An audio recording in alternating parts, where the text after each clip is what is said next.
በቅድሚያ የአብሮነት ቅርስ የሰላም ውርስ በሚል መሪ ቃል ለ86ኛው በተለያዩ ዝግጅት ለምናከብረው የአገው ፈረስ በዓል እንኳን አደረሳችሁ፣ እንኳን በሰላም መጣችሁ፣ እንኳን በሰላም ተገናኘን አዲናስ ለማለት እወዳለሁ። አዋውካ ትኖይን ዴኬት ካማ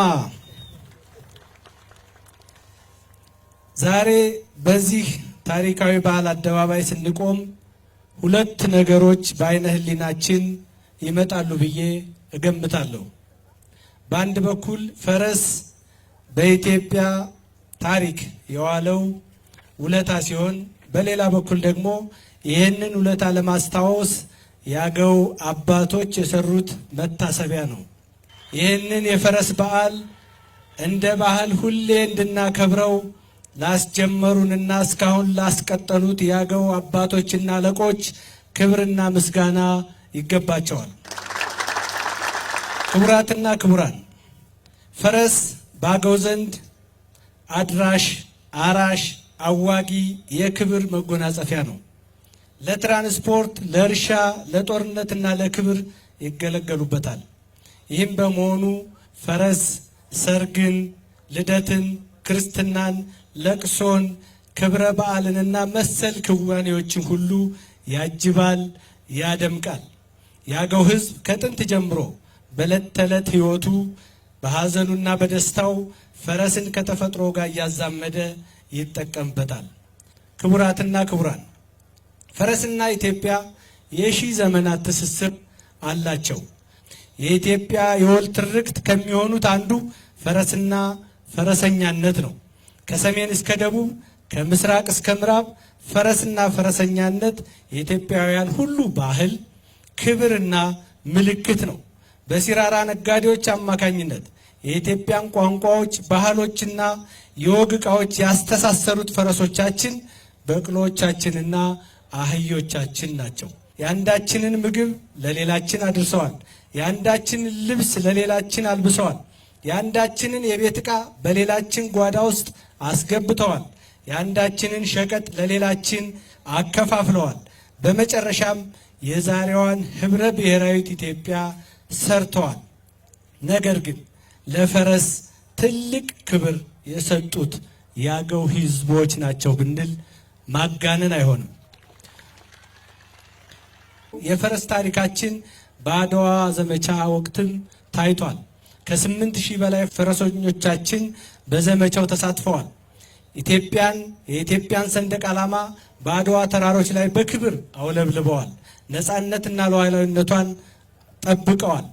ያዊ ህዝብ ከጥንት ዘመን ጀምሮ ፈረሶችን በማላመድ በመግራትና በማሰልጠን የታወቀ ታሪክ አለው።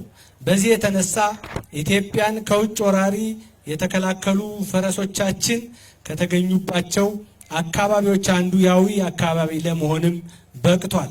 በአድዋ ዘመቻም ሆነ በጣሊያን ወረራ ዘመን የአገው ፈረሰኞች ወራሪውን መሄጃና መቀመጫ ያሳጡት በዚሁ ከአያቶቻቸው በወረሱት የፈረስ ጥበብ የተነሳ ነበር። ዛሬ በዚህ ታሪካዊ ቀን በእጅጉ የአገው አባቶችን እናመሰግናቸዋለን። ክቡራትና ክቡራን፣ ይህን ሁሉ ታሪክ የምዘረዝረው ያለ ምክንያት አይደለም። የፈረሶቻችን ታሪክ የወል ትርክታችን አካል ስለሆነ ነው። የፈረሶቻችን ታሪክ የጋራ መስዋዕትነታችን ምስክር ስለሆነ ነው። የትስስራችን አርማ ስለሆነ ነው። የፈረስ ባህል የሁላችንም ኢትዮጵያውያን ባህል ስለሆነ ነው። እኛ ኢትዮጵያውያን ለጋራ ሀገራችን ለኢትዮጵያ በጋራ የከፈልነውን መስዋዕትነት ይነግሩናል። የአገው ፈረስ ባህል ልዩ ከሚያደርጉት መገለጫዎች ውስጥ ሌላኛው ከሊቅ እስከ ደቂቅ ያለ ማንኛውም ፈረሰኛ አረንጓዴ፣ ቢጫ፣ ቀይ ሰንደቅ ዓላማውን በፈረሱ ከፍ አድርጎ ይዞ የሚያውለበልብ ህዝብ መሆኑ ነው። ፊት ለፊታችንም ይታየናል። ይሄው የአገው ልክ ሰብአዊነትና ኢትዮጵያዊነት ነው።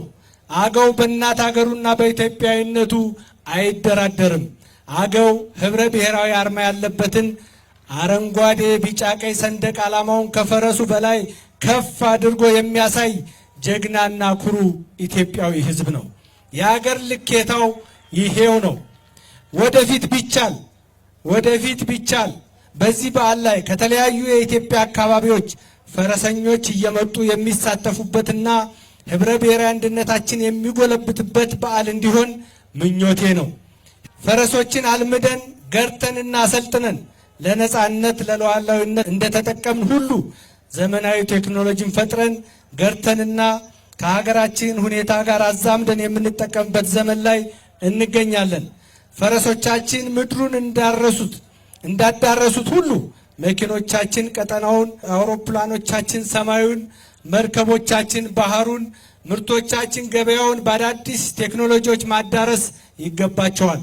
የትኛውም የጨነገፈ አስተሳሰብና ተግባር ከዋናው የኢትዮጵያ ብልጽግና ሊያዘገየን ካልሞከረ በስተቀር አያስቀረንም። ክቡራትና ክቡራን፣ ያው ሕዝብ ጽንፈኝነትን እንደ አባቶቹ እምቢ ያለ ሕዝብ ነው። የራሱን ባህል እና ማንነት አክብሮ ከሌሎች ወገኖች ጋር እንዴት መኖር እንደሚቻል መማር የፈለገ ሰው ሁሉ አዊ ዞን እንዲመጣ እጋብዘዋለሁ። ያገው አዊ ሕዝብ ሰላምን በራሱ እጅ እንዴት ማስጠበቅ እንደሚቻል ባለፉት ዓመታት በተግባር አሳይቷል። ከተለያየ አቅጣጫ ወደ ብጥብጥና ወደ ምሬት ሕዝቡን ለማስገባት የሚደረጉ ጉንተላዎች ነበሩ። አንዳንዶቹ ወዳጅ መስለው ከጉያው ወጥተው፣ ሌሎቹ ደግሞ በጠላትነት ተሰልፈው ሁከት እንዲፈጠር ሞክረዋል፣ ጥረት አድርገዋል። ሕዝቡ ግን ሁሉንም መርምሮ በጽናት ተቋቁሟቸዋል። ለዚህም ነው በአስቸጋሪ ወቅት ጭምር ይህ በዓል ሳይታጎል እስካሁን የቀጠለው። በራሴና በኢፌዴሪ መንግስት ስም ያዊ ሕዝብ ላሳየው የማይናወጥ አቋም እጅግ ማመስገን እፈልጋለሁ። ያገው ሕዝብ ተፈጥሮ የሰጠችውን ጸጋ ከራሱ የመፍጠር ባህል ጋር አዛምዶ የኢትዮጵያን ብልጽግና ለማረጋገጥ በፈረስ ጉልበት መፍጠን እንደሚኖርበት በዚህ አጋጣሚ ለማሳሰብ እወዳለሁ። ሰላማችንን በቻልነው ሁሉ አስጠብቀን ከሌሎች የሀገራችን ሕዝቦች ጋር በህብረ ብሔራዊ አንድነት ኢትዮጵያን አጽንተን ጽንፈኝነትን፣ ጎጠኝነትን ታግለን ኢትዮጵያን የአፍሪካ የብልጽግና ተምሳሌት ለማድረግ ለተቀመጠው የጋራ ግባችን በጋራ በጽናት መትጋት ይገባናል። ፈረሶቻችን ከአድዋ እስከዚህ አድርሰውናል። እኛ ደግሞ በዘመናዊ ቴክኖሎጂ ታግዘን ወደ ብልጽግና የምናደርገውን ግስጋሴ በማፋጠን ለልጆቻችን መልካምና ተሰሚነት ያላት የበለጸገች ሀገር ለማውረስ ሌት ተቀን እንሰራለን። ይህ በዓል የአገው ሕዝብ ቋንቋ፣ ባህል፣ ታሪክ፣ ቅርስ፣ ወግና ስርዓት በአደባባይ ለዓለም የሚያሳይ ግልጽ ሙዚየም ነው ማለት ይቻላል። በዓሉን ብሎ ከየገጠሩ የሚወጣውን ሕዝብ ስንመለከት የበዓሉን ታላቅነት እንድንመሰክር ያደርገናል። ይህንን ሰላም እያስከበራችሁ አዊን የኢትዮጵያ የልማት ሞሰብ እንድታደርጉ በዚህ አጋጣሚ ጥሪዬን ማቅረብ እፈልጋለሁ። አዊ ዞን 9 ወንዞች የሚገማሸሩበት፣ ዘንገናና ጥርባና ሐይቆች የሚንፈላሰሱበት፣ ደኖችና ዋሻዎች የሞሉበት ዞን ነው። ይህንን ሁሉ ሀብት ከቀየርነው ለኢትዮጵያ ቀርቶ ለአፍሪካም የሚተርፍ ሀብት ነው። ክቡራትና ክቡራን፣ በመጨረሻም የኢትዮጵያ ቅርስ ጥበቃ ባለስልጣንና የአማራ ብሔራዊ ክልላዊ መንግስት ባህልና ቱሪዝም ቢሮ የለውጡ መንግስት ለባህልና ቱሪዝም ልማት የሰጠውን ትኩረት ተከትሎ ይህንን ቀደምትና አንጋፋ የሆነ ያገው ፈረስ ባህል በተባበሩት መንግስታት የትምህርት የሳይንስና የባህል ተቋም ዩኔስኮ በዓለም ቅርስነት እንዲመዘገብ በባለቤትነት እየሰሩ ይገኛሉ። ለዚህም ከወዲሁ ምስጋና እናቀርባለን፣ ደግሞም በጋራ እናሳካዋለን። አዋውሳ ህዝቦ አን አይሎ እንካኔ ሰላም ኢትዮጵያ ሰላም ኤሌምስ ያሃታ እንጉስቴ ችኒቱን እስኪ ዩስ ኢትዮጵያው ፌዴራሉ መንግስቱ ስምስ ማልጌ አመሰገኔ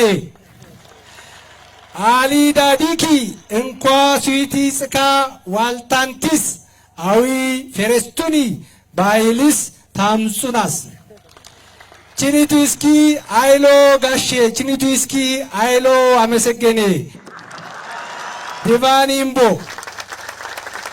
በመጨረሻም እንኳን ለ86ኛው የአገው ፈረስ በዓል አደረሳችሁ አደረሰን። መልካም በዓል ይሁንልን።